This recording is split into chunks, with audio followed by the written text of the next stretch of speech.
Welcome to my YouTube channel Voxo Health and Pharma. If you are new in my YouTube channel, please subscribe my channel and press the bell icon. Today I will discuss about diabetes mellitus. In the part 1 we discuss about what is diabetes mellitus, global impact of diabetes, types of diabetes mellitus, causes of diabetes mellitus, signs and symptoms of diabetes mellitus. The first part of videos link give in I button or in description. Please must watch this video for more information. I request you, if you like our video, please subscribe our channel, and press the bell icon to get new video related pharmacy or health. In this part we will discuss about the pathogenesis, diagnosis, clinical presentation, treatment of diabetes mellitus. Let's start the video. First, pathogenesis of diabetes mellitus. The pathogenesis of diabetes mellitus can be explained as follows: figures A and B. The pathogenesis of type 1 diabetes mellitus, formerly known as insulin-dependent diabetes mellitus, IDDM. This type consists of types A and B, which can be explained as 1. Type Ia, immune-mediated DM. This type of diabetes occurs due to destruction of B cells sent within the islets of Langerhans in pancreas by the autoantibodies produced against them.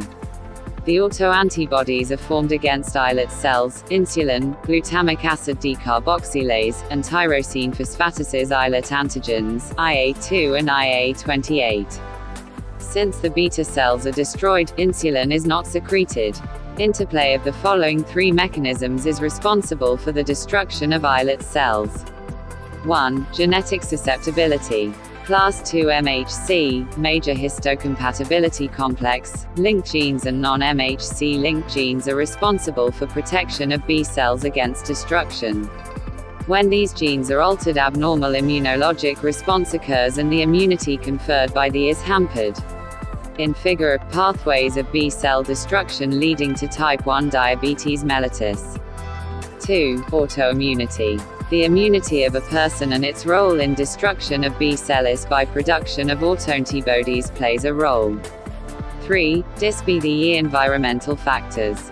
Though the environmental factors have not been clearly defined in the causation of diabetes, they mediate the destruction of B cells by modifying the autoimmunity.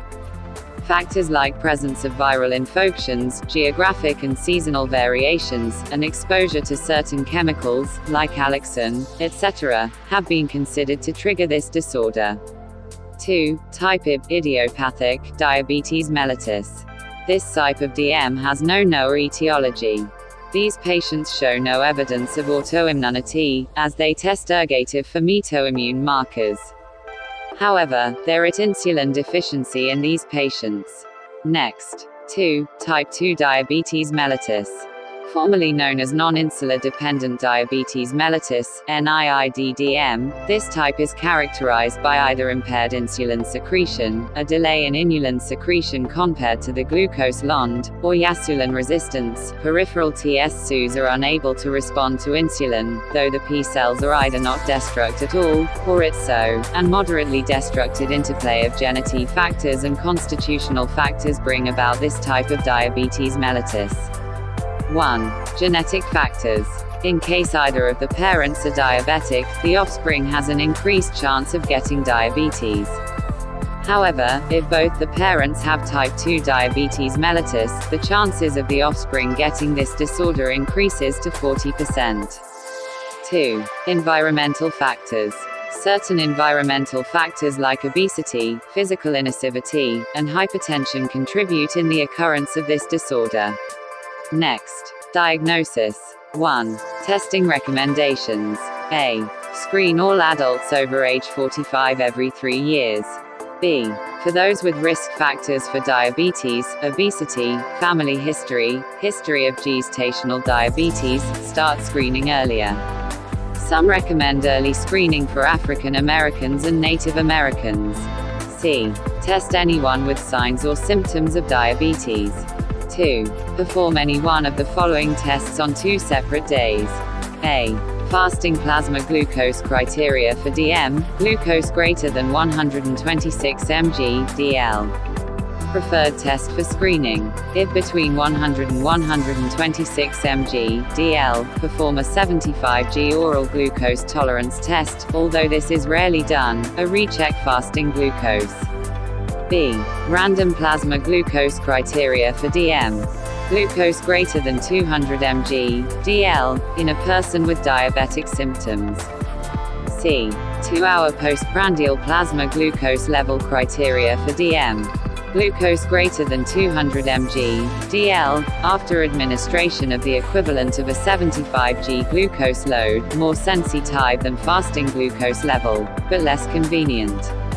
D. Hemoglobin AL criteria for DM. ALC greater than 6.5%. Repeat test should occur several months later as opposed to the next day. Next, clinical presentation. 1. Type 2 diabetes mellitus. A. Symptoms develop quickly over days to weeks. B. Sometimes symptoms appear after an illness. C. Patients often present with acute DKA. 2. Type 2 diabetes mellitus. A. This is usually discovered on screening urinalysis or blood sugar measurement. Sometimes the diagnosis is made during evaluation for other diseases, e.g. heart, kidney, neurologic, infection. B. Symptomatic patients may present with polyuria, polydipsia, polyphagia, fatigue, blurred vision, weight loss, and/or candidal vaginitis. These symptoms are usually noted in retrospect, after elevated blood glucose has been documented. C. Patients who have not routinely sought medical attention may present with complications such as myocardial ischemia, stroke, intermittent claudication, impotence, peripheral neuropathy, proteinuria, or retinopathy. Next, treatment of diabetes mellitus. 1. Diet and exercise should ideally be the only interventions in most type 1 diabetic patients. A. Diet and exercise are especially effective in obese and sedentary patients, who constitute the majority of type 1 diabetic patients. B. Most patients, however, do not lose enough weight to control glucose levels through diet and exercise alone, and will require pharmacology treatment. C. Glycemic control minimizes risks for nephropathy, neuropathy, and retinopathy in both type 1 and 2 German marks, and decreases risk for cardiovascular disease for type 1 diabetes mellitus. 2. Oral hypoglycemic drugs. In this, first use these in type 1 diabetic patients when conservative therapy, diet and exercise, fails. Since start with one agent, metformin is best initial drug therapy. If monotherapy fails, use 2 agents from different classes in combination. Each agent has advantages and disadvantages, so clinical judgment is required in selecting the initial agent. Third, metformin blocks gluconeogenesis. It is contraindicated in patients with renal failure. 4 other oral hypoglycemics include sulfonylureas, thiazolidinediones, glitazones, alpha-glucosidase inhibitors, acarbose, miglitol, incretins, pramlintide, repaglinide, natglinide. 5 In patients with relatively mild disease, use of these drugs, alone or in combination, can bring glucose levels to normal, but patients with severe disease often do not respond adequately. Therefore, many type 1 diabetic patients eventually require insulin, see above. 6 Do not give to patients who cannot eat, e.g., because of illness or surgery. 3. Insulin. A. Method of administration. Self-administered by SC injection in abdomen, buttocks, arm, leg. Given intravenously for emergency ketoacidosis. B. Regimens. Most type 1 diabetic patients require 0.5 to 10 units/kg per day to achieve acceptable glycemic control. Start with a conservative dose and adjust the regimen according to the patient's glucose levels. Many different regimens exist, and every patient has unique needs. C. Intensive insulin therapy. Long-acting insulin is given once daily in the evening. Regular insulin is given 30 to 45 minutes before each meal, and should be adjusted according to postprandial home glucose measurements. These more aggressive therapies have been shown to significantly decrease the incidence of diabetes complications such as retinopathy and microalbuminuria when compared to prior regimens. All attempts should be made to get patients on more aggressive treatment protocols. With intensive insulin therapy, the risk for hypoglycemia is a serious concern. Alternatively, a continuous SC infusion of insulin can be given via an insulin pump. Preprandial boluses are given in addition to the basal infusion. If the patient is unwilling to carry out an intensive insulin program. IV 70/30 units before breakfast and before the evening meal for basal coverage. Give a short-acting insulin, regular, for prandial control if necessary. Adjust doses according to fasting and 4 p.m. glucose determinations.